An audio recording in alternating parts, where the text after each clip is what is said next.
dans ce jour. Le Seigneur nous a donné la grâce ce matin. L'homme de Dieu est en déplacement sur Soubré. Soubré, précisément dans la localité de Mayewa, où réside le pasteur Niabli Ange. Il est allé le fortifier, il est allé l'encourager pour l'œuvre qu'il a bas dans cette contrée. Est-ce qu'on peut ensemble acclamer le Seigneur Jésus pour ce qui est en train de se faire à Soubré? Est-ce qu'on peut acclamer le Seigneur confortablement? Je veux qu'on prie pour l'homme de Dieu et pour le pasteur Niabli Ange sur Mayewa. Nous allons les recommander dans les mains du Seigneur. Que le Seigneur étende sa main sur eux. Parce que ce n'est pas facile. Je crois le vendredi, dans le jeudi du mois, j'avais échangé avec l'homme de Dieu qui m'expliquait un peu les difficultés pour arriver à Mayewa. Et il est arrivé pratiquement à 22h. Il était ici peut-être vers 7h, par là, 22h, vous imaginez. Et c'est dans ce lieu-là que le pasteur et son épouse y sont. Et j'exhorte encore nos frères à se soutenir et à marcher des mêmes pas. Alléluia. Prions ensemble et recommandons le serviteur de Dieu entre les mains du Seigneur. Seigneur, je te dis merci pour ton serviteur, le prophète Niamé Lisée, qui est allé, Seigneur, à Mayewa. Mayewa, tu as envoyé ton fils, le pasteur Niabli Ange. Il y est avec son épouse et ses enfants. Seigneur, nous savons combien de fois c'est difficile, mais c'est une joie pour nous de te servir, Seigneur. Et beaucoup de personnes aujourd'hui refusent d'aller servir Dieu dans des localités, Seigneur. Mais lui, il a accepté, Seigneur, d'y être avec son épouse et ses enfants. Nous prions que tu te souviennes de lui. Et nous prions que tu bénisses aussi le prophète Niamé Lisée et que ta main aussi fasse avancer toute l'œuvre que tu es en train de faire de manière excellente. Au nom de Jésus-Christ, nous avons prié. Amen. Amen. Gloire à Dieu. Ce matin, nous allons aller rapidement pour une exhortation, une question. Une question que le Seigneur a posée, mais qui n'a pas eu de réponse dans la Bible. Mais c'était une question qui était posée de manière personnelle à chacun d'entre nous. Et cette question-là, elle est restée sous forme interrogative. Ça veut dire que chacun d'entre nous doit répondre. Et nous allons aller rapidement pour cette exhortation. Nous allons prendre le livre de Luc 18, verset 1 à 8. Luc chapitre 18, verset 1 à 8. Luc chapitre 18, verset 1 à 8.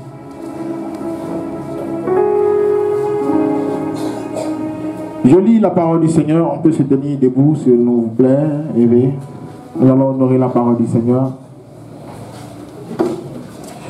Luc chapitre 18, verset 1 à 8. Pour montrer qu'il est nécessaire de prier constamment. Ça, je lis dans ma version Semeur. Dans d'autres versions, c'est un peu différent.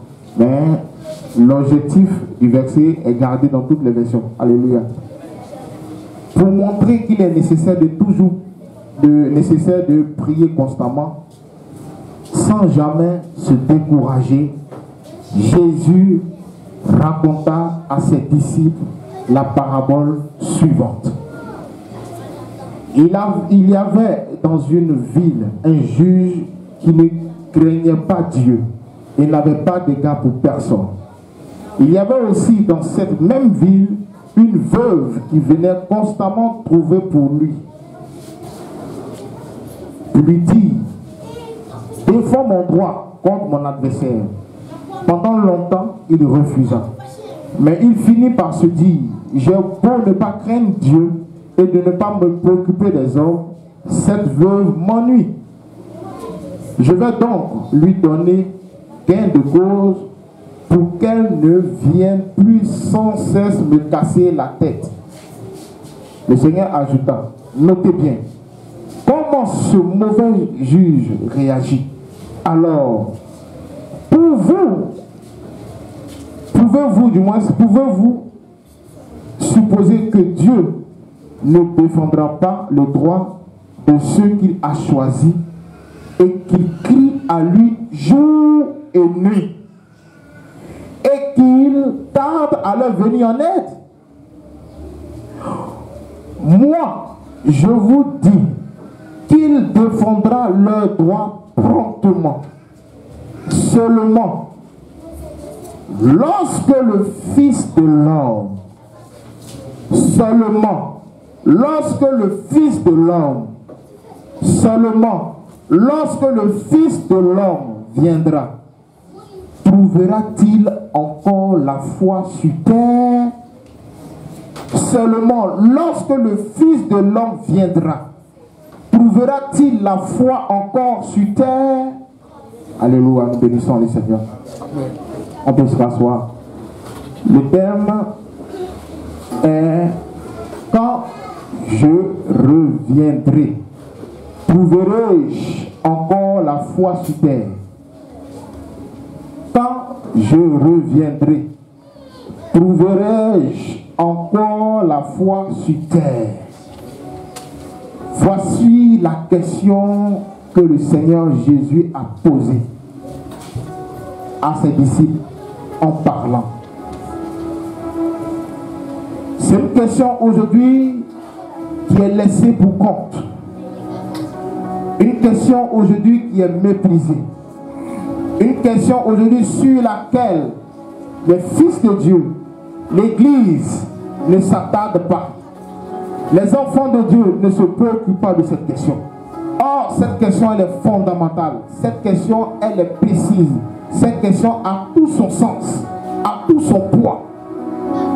Et cette question a lieu d'être traitée, a lieu d'être considérée, a lieu d'être mise au centre de la vie chrétienne que nous vivons.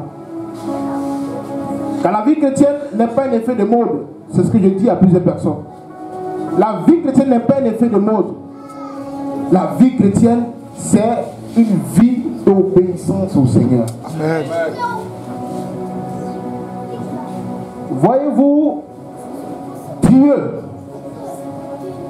est un être qui transcende l'humanité. Dieu est un être qui transcende l'humanité. On ne peut pas le cerner. Aucun homme sur terre, même les anges, ne peuvent pas maîtriser Dieu. Ils ne peuvent pas connaître les profondeurs de Dieu.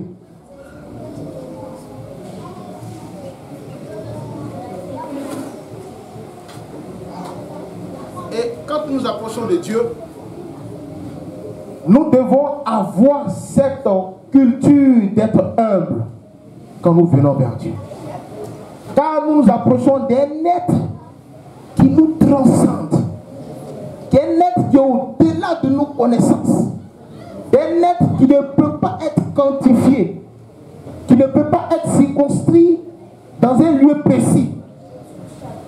La Bible dit même que les yeux de l'Éternel parcourent la terre. Humainement, est-ce que c'est possible qu'un être, ses yeux parcourent la terre? Le Seigneur, d'un seul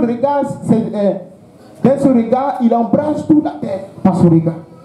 Mais un tel être, quand nous nous approchons de lui, il y a une notion d'humilité que nous devons avoir quand nous nous approchons de Christ.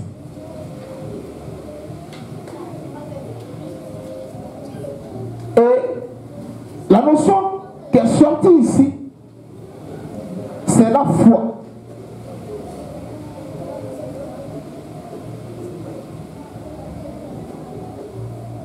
Jésus a dit, est-ce que je vais trouver encore la foi quand je vais revenir? Il n'a pas dit, est-ce que je vais trouver des chrétiens riches? Il n'a pas dit, est-ce que je vais trouver des chrétiens milliardaires? Il n'a pas dit, est-ce que je vais trouver des personnes qui sont ceci, qui sont cela? Il a dit une chose, est-ce que je trouverai encore la foi sur terre? Mais qu'est-ce que c'est la foi? La foi, c'est quoi? La foi, c'est quoi? Qu'est-ce que c'est la foi? Aujourd'hui, le sens de la foi est perverti dans le milieu chrétien. Le sens de la foi est perverti au milieu des chrétiens. À telle enseigne que les païens même se moquent des chrétiens.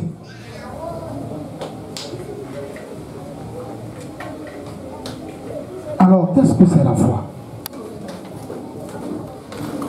Je ne voudrais pas rentrer dans les thèmes théologiques puisque ce serait long.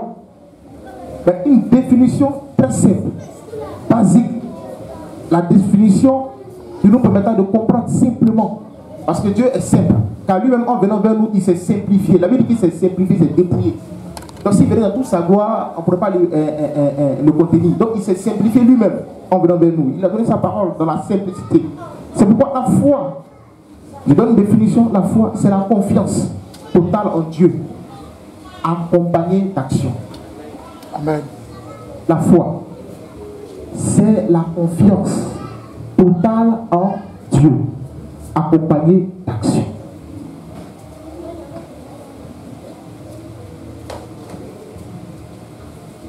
Pourquoi Jésus dit que quand il viendra encore, essayez de trouver la terre. Aujourd'hui, nous voyons dans l'Église des enfants de Dieu qui pratiquent, qui ont la main dans des choses qui n'ont pas le Seigneur et qui sont en même temps dans l'Église. Et quand il y a une épreuve qui surgit, automatiquement, beaucoup abandonnent le Seigneur. Beaucoup abandonnent le Seigneur. Pourquoi? Parce que ils n'ont pas gardé la foi. Ils n'ont pas eu confiance totalement en Dieu. Et ils n'ont pas fait suivre leur confiance d'action.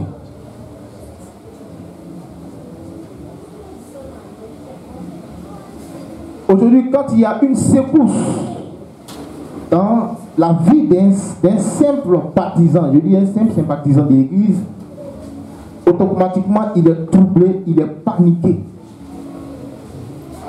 Et il s'est dit, mais Dieu n'est pas là, Dieu n'est pas ceci, Dieu n'est pas cela.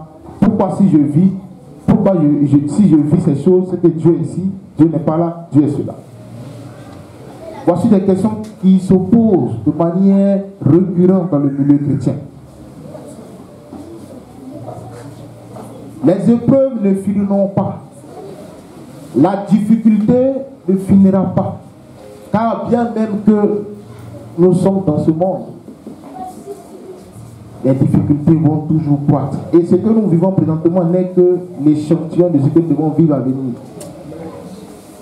Les difficultés vont aller à une vitesse de croisière et monter.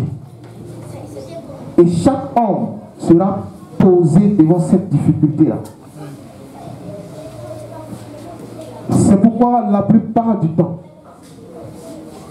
quand nous allons dans certains programmes où on voit les chrétiens qui dansent à des chants, nous sommes contents. Je disais à une fille une fois, elle chantait un chant divin. Je dis, mais le chant que tu chantes, est-ce que tu connais le sens? Est-ce que tu connais le sens? Est-ce que tu écoutes le sens?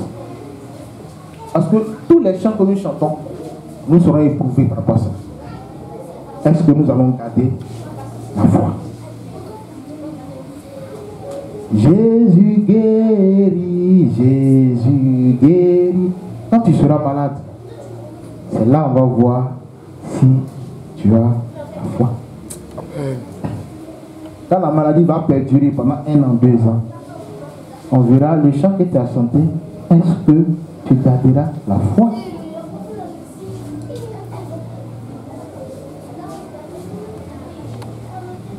Ne chantez plus mon nom, oh, mon adresse a changé, oh. Ok. Tu chantes, c'est bien, c'est beau de danser. Tu sors. Ton adresse est la même chose. Tu ne bouges pas. Pendant des années. Au contraire, la vie que tu mènes là, ça se dégrade de jour en jour. Et tes frères même de l'église viennent te dire, frère, Sœur, toi, ce n'est pas Dieu qui est avec toi. C'est Satan qui est avec toi. Comment toi, tu es chrétien et puis tu veux vivre des choses comme ça? On va voir si tu as la foi. Jésus est là, il a porté papier. Tout un chacun d'entre nous, nous serons éprouvés en faisant de ce qui sort de notre bouche. C'est pourquoi nous devons peser les pour et les contre. Donc tout ce que nous prononçons de notre bouche dans la maison du Seigneur, même en dehors de la maison du Seigneur, nous devons avoir le sens. Quand je chante Jésus, tu es mon tout. Quand je chante Jésus, tu es mon tout, je sais qu'effectivement Jésus est mon tout. Que quand viendra l'adversité, je ne tournerai pas à gauche, mais je tournerai vers qui? Vers Jésus. Un matin, je me suis levé à 6 h, j'ai commencé à chanter. La tempête se lèvera, mais ma maison est en Jésus. Je ne mourrai jamais, jamais. 6 h, je ne sais pas pourquoi je chante. Oh, la journée qui arrivait, c'était une journée très difficile pour moi. Donc le Seigneur me prévenait et je ne savais pas. Et la journée, quand j'ai commencé la journée, j'ai vu une difficulté qui s'est abattue. Frère, si je ne me suis pas rappelé où j'étais assis, que le matin je sentais, quand la tempête se lève, ma maison résistera, ma maison est en Jésus. Ce jour-là, j'allais péter un câble. Et j'ai dit, Seigneur, donc c'est pourquoi tu m'as fait chanter ce chant ce matin. Et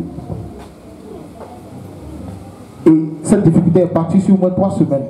Mais après, le Seigneur m'a donné la victoire. Amen. Pourquoi? Parce que la foi, c'est la confiance suivie d'action.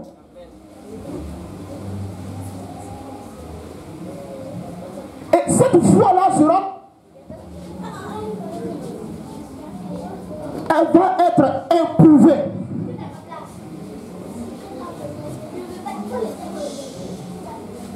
Et quand il y aura cette difficulté, est-ce que tu pourras être ferme devant cette difficulté et dire, mon avenir est assuré en Christ Jésus? Amen.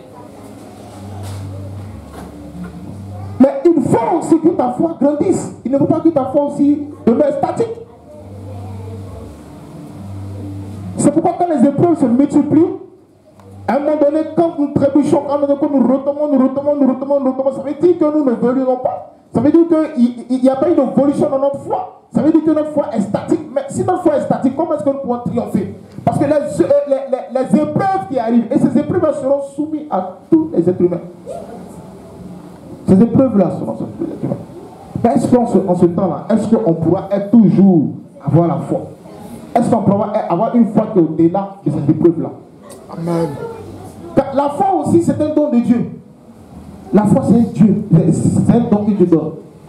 Mais une fois que Dieu donne, nous devons l'entretenir et la nourrir afin que la foi demeure stable. Amen. Il faut la nourrir et l'entretenir, la foi. Car la foi, si elle n'est pas nourrie, si elle n'est pas entretenue, mais tu ne pourras pas vaincre dans ce monde. Tu trébucheras à coup sûr. Tu tomberas à coup sûr.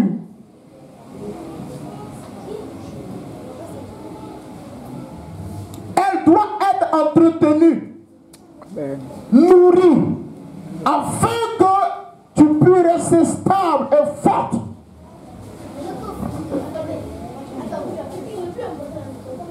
Voyez-vous?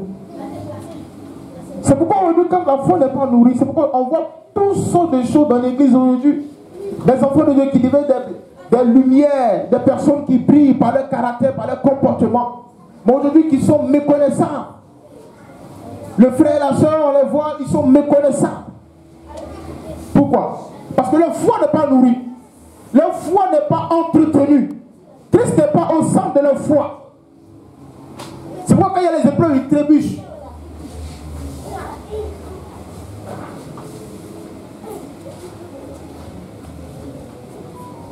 Cette dame me disait, hier matin,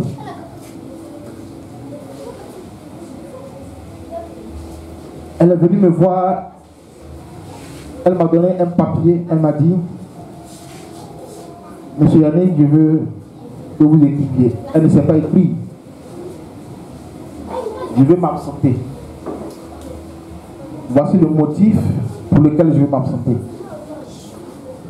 Or, ça fait 4 jours en arrière que j'ai rempli cette fiche 4 fois. C'était la 4e fois, 3 fois. C'était la 4e fois. Et elle dit qu'elle allait faire des papiers à la justice.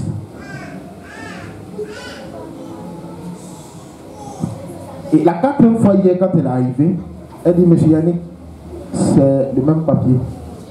Et j'ai pris, j'ai été dans de remplir, et j'ai mis son nom, Madame Goli. Madame Goli. Elle dit non, ne mets plus Madame Goli, il faut mettre Ruth. Je dis, mais pourquoi tu dis de mettre Ruth? Et je dis non, laisse, je mets Madame Goli, c'est ce que je connais. Et tu vas faire quoi? Je vais à la justice. Je dis, mais tiens, c'est pas si tu vas trop à la justice. Qu'est-ce qui se passe à la justice? Tu vas faire quoi là-bas?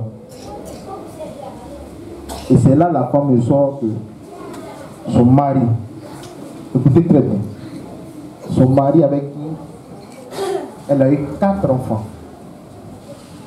depuis plusieurs années, a quitté le domicile conjugal depuis le mois de septembre. Un chrétien.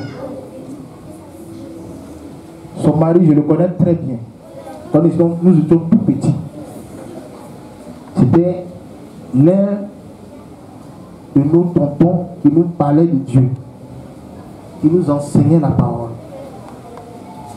Et par la force des choses, nous sommes retrouvés dans la même entreprise.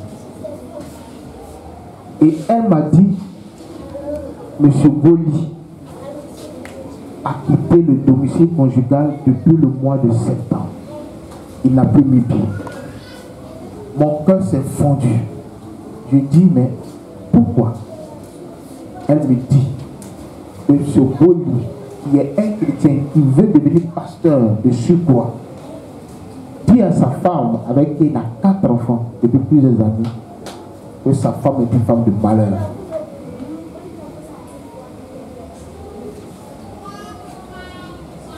Sa femme est une femme de malheur. Frère, mon cœur, j'ai jeté le stylo et j'ai attrapé ma tête et dit, mais tu ne peux pas dire c'est M. Goli. Il dit non. Elle dit oui. Frère, et qui à la base sont prophètes. Frère, c'est pourquoi, quand le Seigneur dit que est-ce qu'il va encore trouver la foi sur terre, c'est une question qui est fondamentale, une question à laquelle nous devons réfléchir sur notre marche. Frère,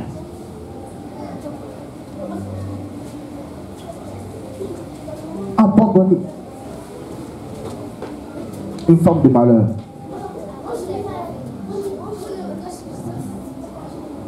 Je lui ai posé la question, mais c'est M. Goli. Elle dit oui, M. Goli. Il dit,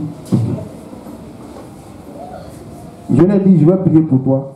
Comme je ne connais pas le contour, mais je vais prier pour toi.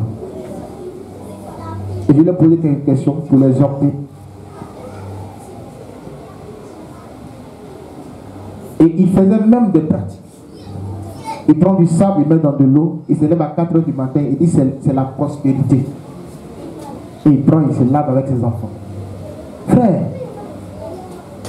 ce qui se passe aujourd'hui dans les églises, frère, si la foi n'est pas votre quête perpétuelle, la connaissance de Dieu n'est pas votre quête perpétuelle, c'est pas Christ dit, même les élus au dernier moment seront séduits. Quelqu'un que je connais qui était assidu dans l'église, on était petit, 6 ans, 7 ans, 8 ans, qui nous enseignait la parole, un homme averti. Un homme averti, versé dans la parole. M. Goli.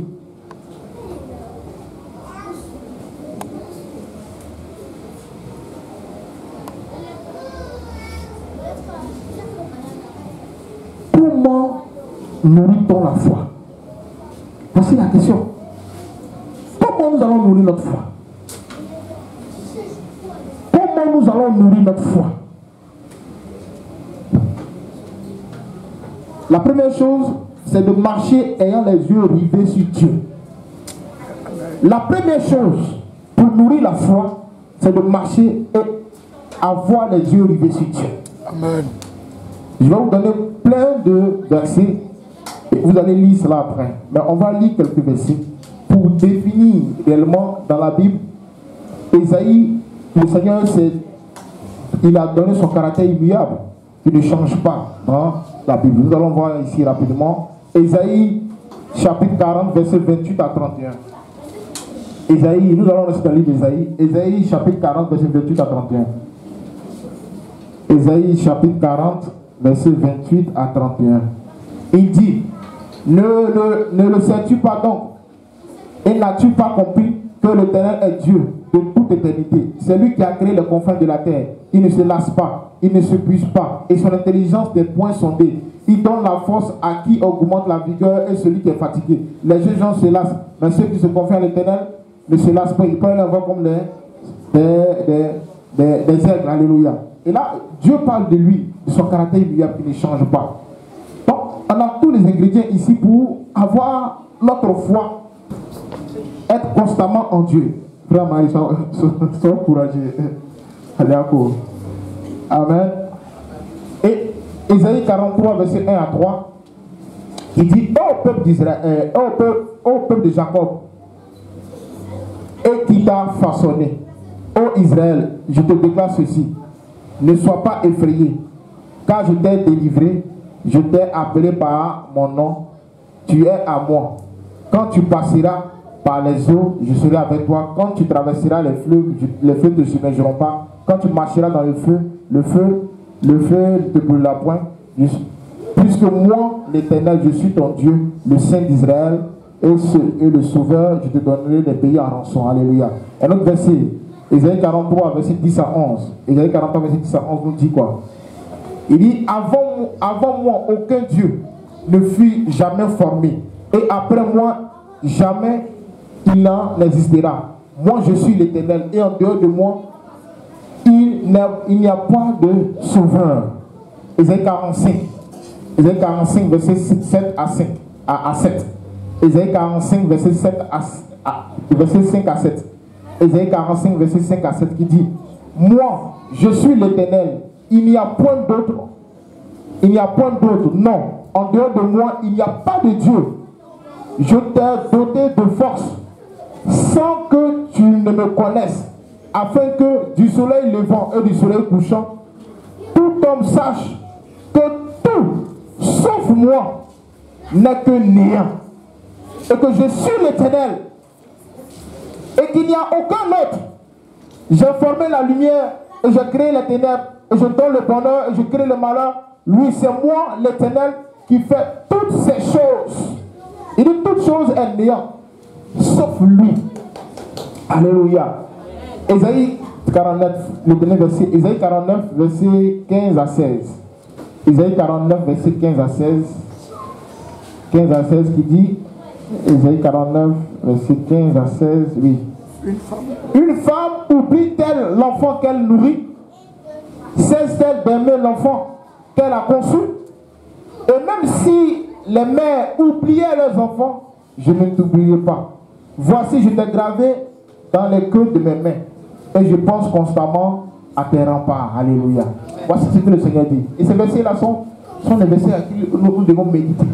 Quand nous traversons les difficultés, quand nous traversons les épreuves, c'est de ne pas avoir les yeux rivés sur aucun autre, mais d'avoir les yeux rivés sur qui? Que le Seigneur Jésus, que le Dieu véritable, celui en qui nous avons notre foi.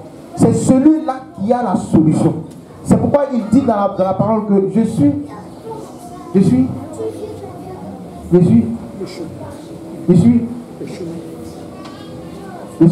le chemin, la vérité et la vie.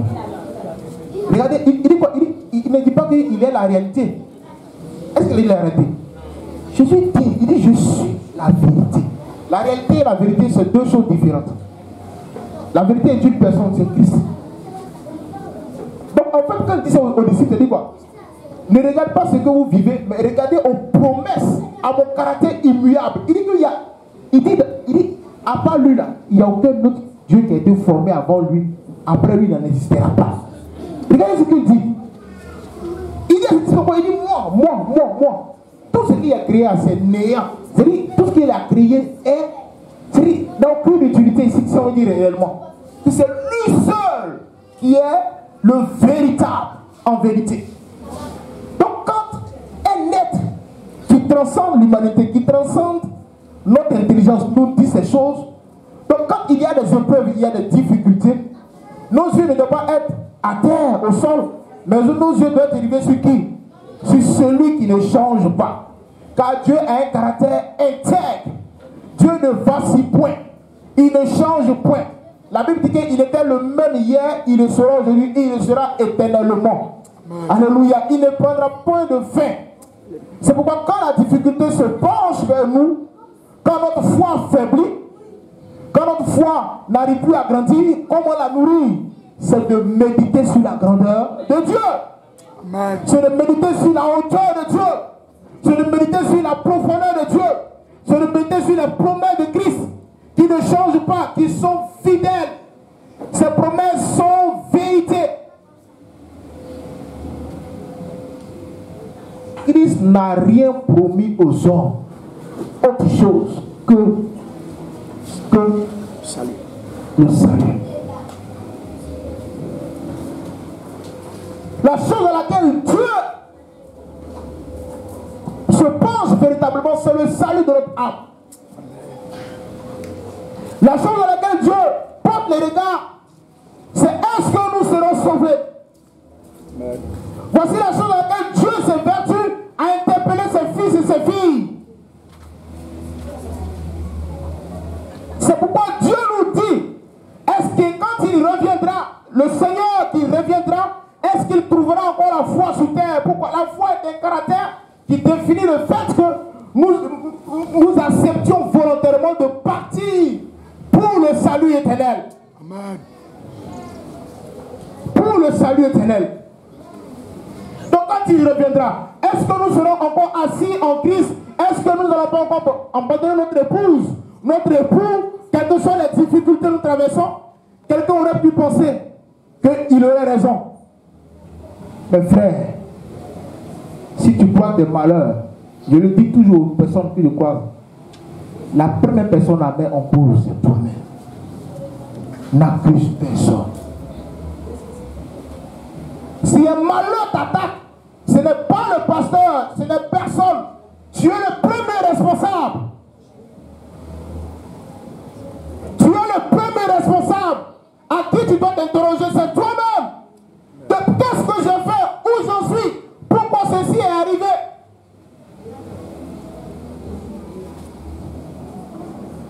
C'est sûrement Job s'était vertueux. Job a dit, mais qu'est-ce que j'ai fait? Il s'est interrogé pour voir dans sa vie. Est-ce qu'il y avait un élément sur lequel il avait négligé? Un élément sur lequel il avait méprisé? Pour que le Seigneur puisse laisser l'ennemi attaquer sa vie? Job pensait à cela. Il s'est interrogé, il dit, mais qu'est-ce qui se passe? Qu'est-ce que j'ai fait? Est-ce qu'il y a encore des choses dans ma vie qui ne glorifient pas le Seigneur? Mais accuser une pauvre femme de malheur, c'est pitoyable. Ça veut dire que lui-même n'a jamais connu Christ. Il n'a jamais connu la profondeur de Jésus. Jésus ne s'est jamais révélé à lui. Car dit à quelqu'un, c'est un nom de même Christ, même Dieu. Dieu n'a jamais traité, même les personnes qui sont impies, qui tuent, qui égorgent, Dieu ne l'a jamais traité de malheur. Même l'ange Michael, quand il est venu défendre le corps de Moïse, il n'a jamais insulté Satan. La Bible dit, l'ange Michael lui-même qui a été ordonné pour venir attraper, pour venir prendre le corps de Moïse, lutter le corps avec Satan, il n'a jamais dit, il a dit seulement que le Seigneur te reprit. Pourquoi? Il y a des choses sur lesquelles le Seigneur ne joue pas. Les créatures de Dieu sont les créatures de Dieu. Et parce qu'il a mis la sagesse et sa connaissance pour bâtir tout ce qu'il a. Même un impie, même un meurtrier, le Seigneur a du respect pour lui. Pourquoi? Amen. Parce que c'est lui qui l'a fait. C'est lui qui l'a fait. Et la dernière chose, et la dernière, du moins, c'est aussi quand les tempêtes s'abattent. Les tempêtes, c'est quoi? C'est les événements qui vont s'abattre sur nous, qui vont nous faire perdre la force. Des événements que nous ne maîtrisons pas, comme les guerres subites, comme peut-être une calamité qui s'abat dans une région où tu te trouves parmi cette calamité, par la force des choses, non parce que Christ n'est pas avec toi, mais la tempête peut arriver à un moment où on ne s'y attend pas. Mais quand ces choses arrivent, quel est l'élément sur lequel nous allons nous baser? Quand la tempête s'abat sur nous, la tempête c'est un événement où on ne maîtrise pas. Que tu sois 10 ans de conversion, 100 ans et 30 ans, tu seras confronté chaque fois à une tempête quelquefois. Et si la tempête n'est pas personnelle, elle sera générale dans le pays ou dans le monde entier. Et il y aura encore des tempêtes qui vont s'abattre sur le monde et dans chaque pays. Et je le dis, c'est pas moi qui le dis d'ailleurs, c'est la Bible qui le dit. C'est le Seigneur qui le dit. Mais quand ces tempêtes s'abattront sur la terre et sur les pays, quelle sera toi ta foi? Où est-ce que tu seras? Quel est l'élément sur lequel tu vas te baser? Oui, on veut prospérer, on veut gagner. Oui, c'est bon. C'est bon. C'est bon. Mais est-ce que, où tu veux aller là, est-ce que ta foi est ferme? Ta foi est ferme? On y voit des quelqu'un qui pour un peu de paix, qui abandonne le Seigneur.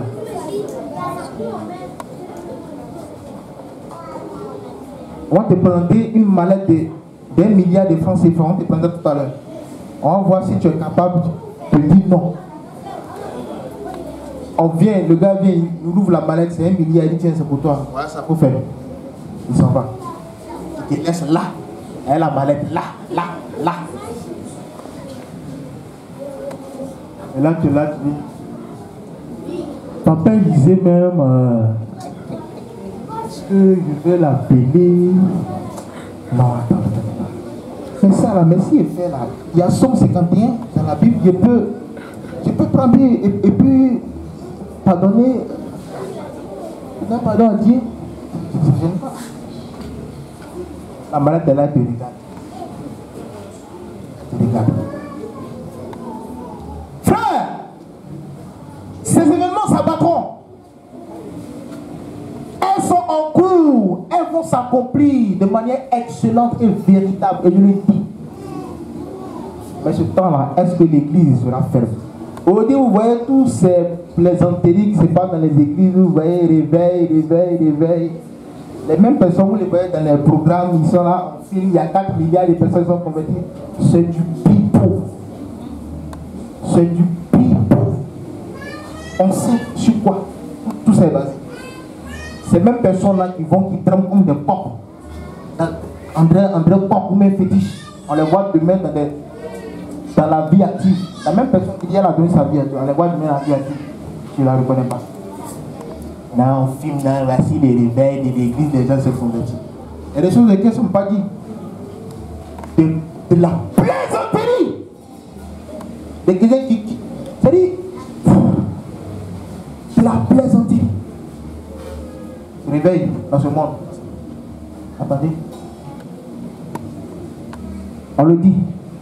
Si vous ne cherchez pas le Seigneur, pendant qu'il est temps, Jésus a dit, il dit, pendant qu'il est temps, si vous ne me cherchez pas, quand il viendra, ou la nuit viendra, on ne peut pas manger, payer, ou faire quelque chose.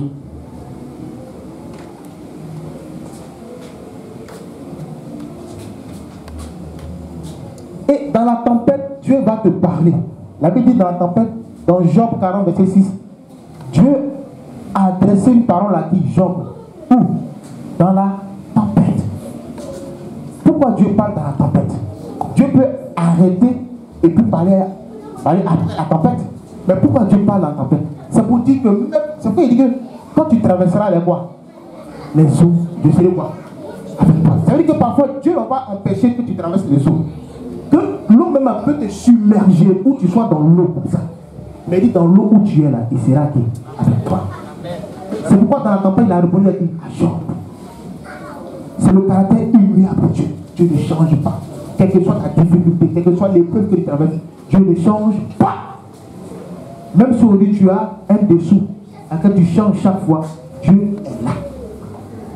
Même si aujourd'hui tu n'arrives pas à avoir de la pommade pour mettre sur ton corps et tu prends peut-être huile de non, laisse pas huile même, huile. Tu prends tes pommades, dis non, Dieu est avec toi. Amen. Dieu est avec toi.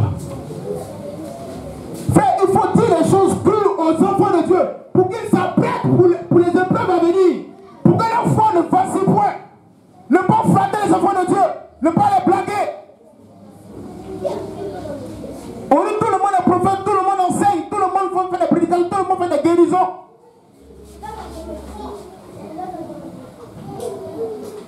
Mais à la base, c'est le même guérison qu'ils font. 2 mois, 3 mois, les mêmes personnes rechutent. C'est des choses que vous ne savez pas. Nous, on connaît. Non, on filme, on fait du cinéma avec des guérisons. 3 mois plus tard, les mêmes choses. Mais attendez, donc Dieu t'a guéri, il reprend. Attends, quand Dieu guérit, il reprend. Et donc, il se refait.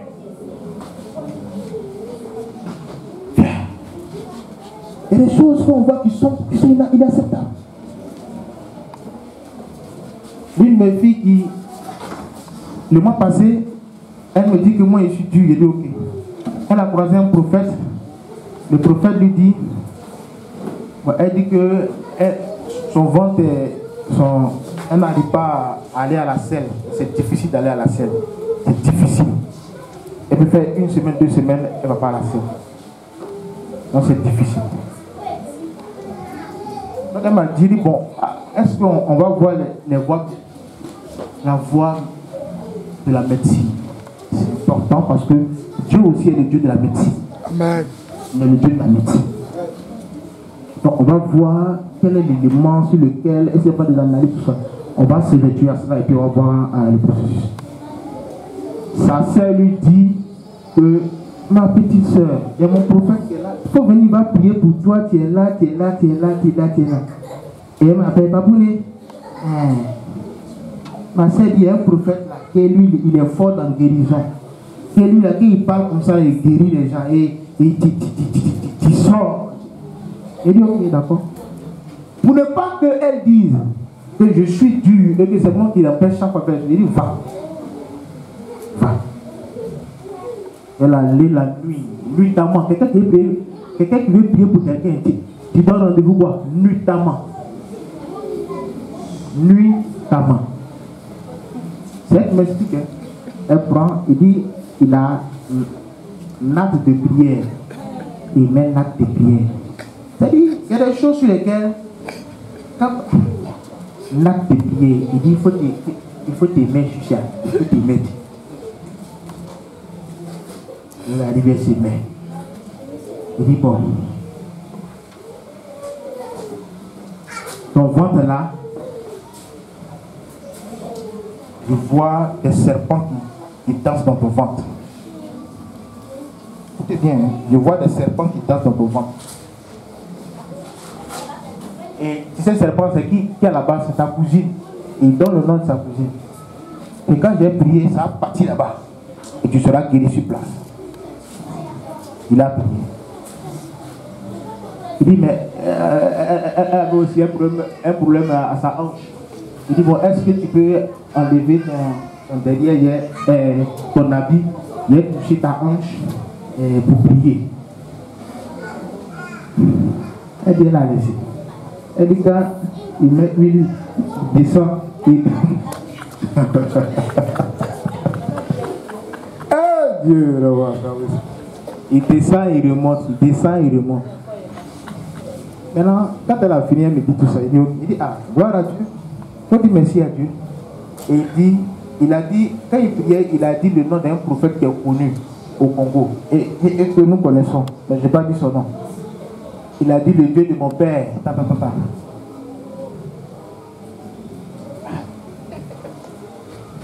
Et elle me dit, il fait assieds-toi. Quand on vous parle, vous pensez que nous qui sommes là, nous n'avons jamais prié pour quelqu'un que Dieu a guéri. Guérison, c'est Dieu qui donne. Tu peux prier au Dieu pour une personne. Dieu dit il ne la guérit pas, il ne la guérit pas. Ce n'est pas toi qui fais. Amen. Il y a une personne qui a prié pour une femme 1 an avant d'avoir la guérison. La femme me dit, mais ça t'es pasteur. Il dit, mais est-ce que c'est moi qui guéris? Il dit, il faut t'asseoir quand on parle. Celui là, c'était le nom, tu connais, tu le connais. Tu connais les profondeurs, tu vois. Quand je lui explique, tu sais ce que tu allais faire là-bas. Quand je lui explique, elle commence à pleurer. Il dit, quand on vous parle, restez tranquille. Ça, là, cherchez Dieu. 3 jours après, il dit, ton ventre là, c'est réglé. Elle dit, non. Il dit, bon. Et tout qui est dedans là, c'est pas, elle n'est pas sortie. Elle dit, non, c'est la même chose là. C'est la même chose là. Il dit, tu vois. Et je lui ai dit, voici des troubles médicinaux que tu vas faire. On lui dit, ça va. Elle a appliqué quoi? Des choses médicales. Parce qu'elle n'avait pas assez de fruits. Dieu m'a mis les fruits. Pourquoi? C'est pourquoi on mange, pourquoi on peut digérer. Mais quand tu manges, c'est l'eau, tu bois. Mais accompagne les fruits. Avant le repas ou après le repas. C'est pour éviter la constipation. Voici des méthodes simples que Dieu dit, applique ça. Elle a appliqué, il va pour ça va maintenant. Je commence à aller à la chaîne. Il dit, mais tu as vu des choses aussi simples. Dieu n'est pas compliqué. Des choses simples. Vous cherchez des choses auxquelles Dieu n'est pas dedans. Parce que vous avez perdu le sens de la foi véritable.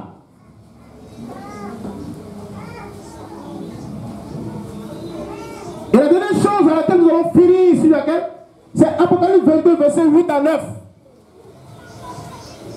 Apocalypse 22, verset 8 à 9. Qui dit, moi Jean, j'ai entendu et j'ai vu tout cela. Après avoir entendu ces choses, je me prosternais auprès de l'ange qui me les avait montrées et j'allais l'adorer. Non, me dit-il, ne fais pas cela. Je suis ton compagnon de service et de celui de tes frères et des prophètes et de ceux qui obéissent à la parole de Dieu. Alléluia. Jean a été séduit d'adorer un ange. Pourquoi? Parce qu'il a vu la dimension à laquelle l'ange était. C'était un ange puissant, un ange qui était à un certain niveau. Et il a voulu l'adorer.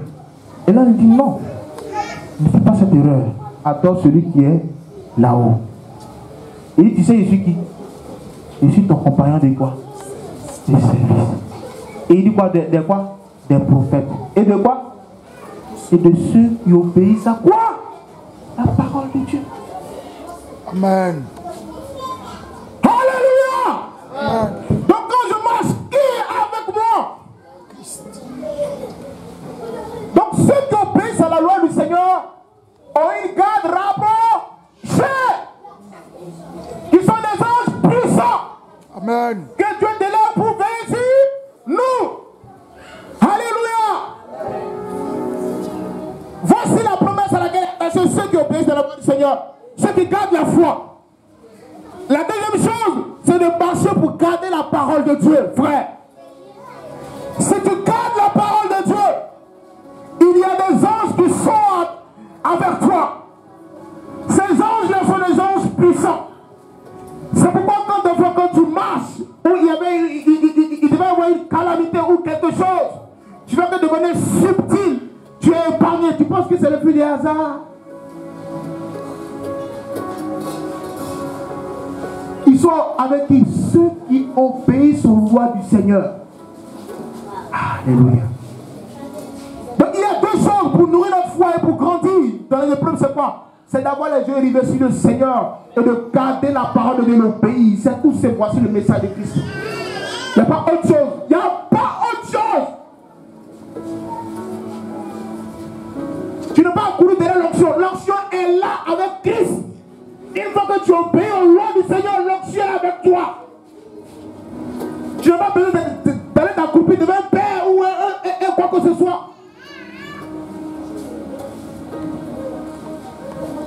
Non, daddy, mon daddy. Des bêtises. Ils n'ont pas de profondeur, des chrétiens qui sont déséquilibrés, qui ne sont pas équilibrés parce qu'ils n'acceptent pas de garder la foi, la parole du Seigneur.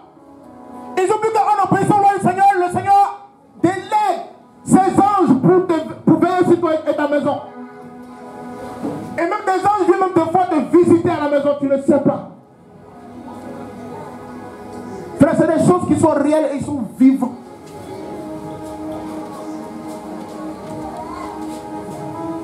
Dans les épreuves, quand la foi trébuche, nous devons garder la parole du Seigneur, car les anges sont avec nous, qui nous sauvent.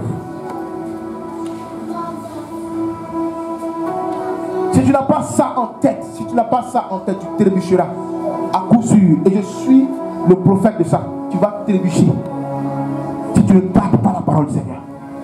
Parce que des fois, même si tu es sanctifié, Dieu va t'éprouver. Il va t'éprouver.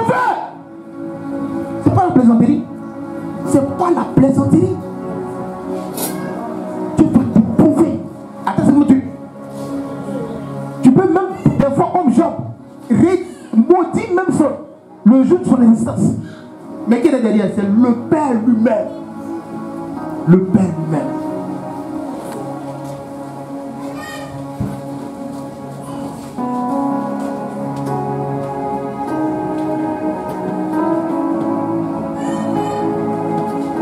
La chaleur, c'est un aspect. C'est un aspect. Amen. Le feu, c'est un aspect de Dieu. La puissance, c'est un aspect de Dieu. La grandeur, c'est un aspect de Dieu. La pureté, c'est un aspect de Dieu. Amen. L'intégrité, c'est un aspect de Dieu. Amen. La puissance, c'est un aspect de Dieu. Amen. C'est pourquoi nous devons chaque fois nous asseoir et réfléchir sur ce que nous devons faire. Et ne pas plaisanter à notre vie. De ne pas plaisanter à notre vie. Le Seigneur ne change pas, il a un caractère immuable. Il marche avec nous. C'est pourquoi il nous demande chaque fois, quand nous avons des choses, de porter les regards sur lui. Nous ne pouvons pas marcher avant les regards comme ça.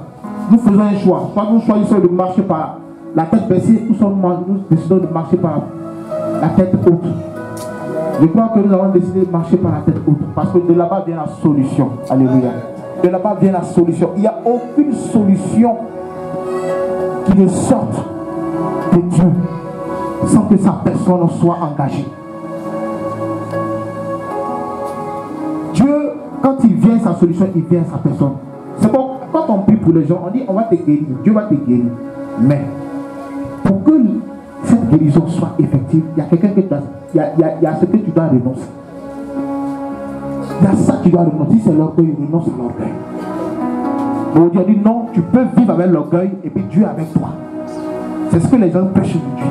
Les églises prêchent, les pasteurs prêchent, les pères dans la foi, soi-disant, en griffe, ils prêchent ces choses. Quand Dieu envoie une solution, il vient avec sa personne. Donc tu ne peux pas dissocier Dieu de la solution et de Dieu. C'est impossible. Quand il vient avec sa personne. Donc soit tu acceptes sa personne et tu renonces à ta vie, ou soit tu ne l'acceptes pas et tu vis. Tu vis comme tu veux.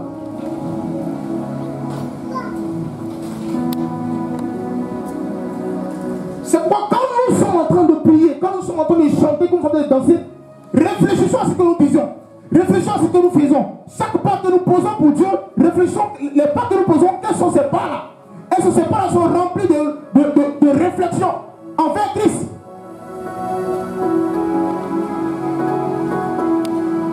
Tu ne sais pas que Dieu n'abandonne pas. Les anges sont à côté de nous pour nous secourir dans les difficultés, dans les moments difficiles. Pour ceux qui gardent la parole de Dieu. Amen. Aujourd'hui, la question t'est posée. Quand je reviendrai, est-ce que je trouverai la foi sur terre? Je finis sur ça. Chacun d'entre nous, on va réfléchir sur ça. À la maison, tu vas te poser la question. Et tu vas demander à Dieu. Seigneur, quand tu reviendras, est-ce que tu vas trouver la foi encore en moi? C'est des choses sur lesquelles tu dois te baser, des choses sur lesquelles tu dois prier, des choses sur lesquelles tu dois jeûner, prier. Parce que ce qui arrive, ça fait peur. Ça fait peur. Des lois qui sont en train d'être votées, qui n'ont, c'est-à-dire qui n'ont aucune, c'est-à-dire ces lois n'ont aucune, c'est-à-dire rien d'humain. Il n'y a pas d'éthique et de morale dans ces lois. Frère, ce qui arrive, ce n'est pas du jeu. J'ai dit aux jeunes pasteurs, à des jeunes pasteurs avec qui j'échangeais, je me suis éloigné d'eux. Ils disent, je veux prospérer, eux ils vont dominer la terre, ils vont gagner la terre, ils vont dominer la terre. Vous voulez prospérer. Moi je veux accomplir, je veux rester dans la voie du Seigneur. Amen. Parce que je veux prospérer. Ok.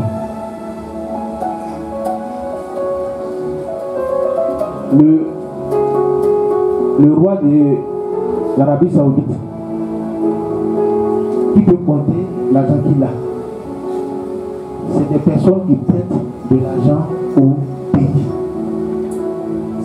Il n'est pas milliardaire en francs CFA, il est multimilliardaire en dollars. Toi, tu es un plaisantin chrétien, tu as eu peut-être 2 voitures, 3 voitures, un compte en banque, tu as 100 millions, tu es euphorique, tu es tout. Bon, quand tu as arrêté devant lui, qu'est-ce que tu as dit? Tu peux le convertir? Maman, tu peux annoncer la parole de Dieu. Mais je suis riche, j'ai un jet privé, Jésus est puissant. Il a dit, hein? Il y a des personnes qui font des concours où ils cassent des bateaux, où on brûle les bateaux, n'est-ce pas? Pour un plaisir pour leurs enfants. Toi qui as un petit truc, tu es gonflé, c'est-à-dire nous tous là, c'est-à-dire il faut qu'on sache que tu es là. Il faut qu'on sache que parce que tu as 300 francs dans ton compte, oh, tu es malheureux.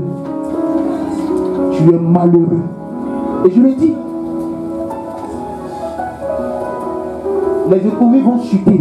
Et il y avait un économiste avec qui il est changé, qui est parti à New York, à la Silicon Valley, qui est en train de me détailler, il y a 2 ou 3 mois, qui m'a détaillé ce qui arrive que les économies. Ils vont faire chuter les économies. Eux-mêmes! L'argent liquide n'aura plus de valeur. Il dit c'est en train de venir. Il m'a détaillé de A à Z. Comment cela est en train d'être économiste et c'est un niveau. Il dit frère, ça fait peur ce qui arrive. On pousse les gens à la prospérité, mais ils laissent Christ. Nous ne sommes pas contre le fait que quelqu'un prospère, mais nous sommes pour le fait que tu prospères, mais que les valeurs de Christ ne s'atteignent pas. Amen. Amen. Que les valeurs de Christ ne s'atteignent pas. Amen. Que malgré cela, tu restes humble et qu'on voit la valeur de Christ en toi. Voici cela. Nous allons prier.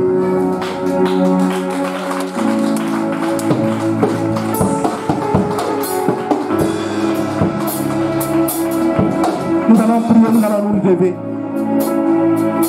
Nous avons 2 points essentiels aujourd'hui. Et nous avons posé cette question. Est-ce que quand il reviendra, il trouvera encore la foi? Et la foi, nous avons dit, la foi c'est quoi? La foi, c'est la confiance totale en Dieu, suivie d'action. Et la foi aussi est un don de Dieu. Mais qu'il faut nourrir. Il faut nourrir la foi. Il faut nourrir pour qu'elle reste ferme. Alléluia. Et nous avons eu 2 éléments sur lesquels nous devons nous baser pour grandir avec Dieu. Le premier élément, c'est quoi? C'est quand il y a des épreuves qui font trébucher notre foi, nous devons avoir les yeux rivés sur qui? Sur Yahweh, sur le Tout-Puissant Jésus-Christ. La deuxième chose, c'est quoi? C'est de marcher et garder la parole de Dieu. Quand il dit que dans Apocalypse 22, que l'ange qui est avec nous, il est celui-là, il est notre compagnon de service.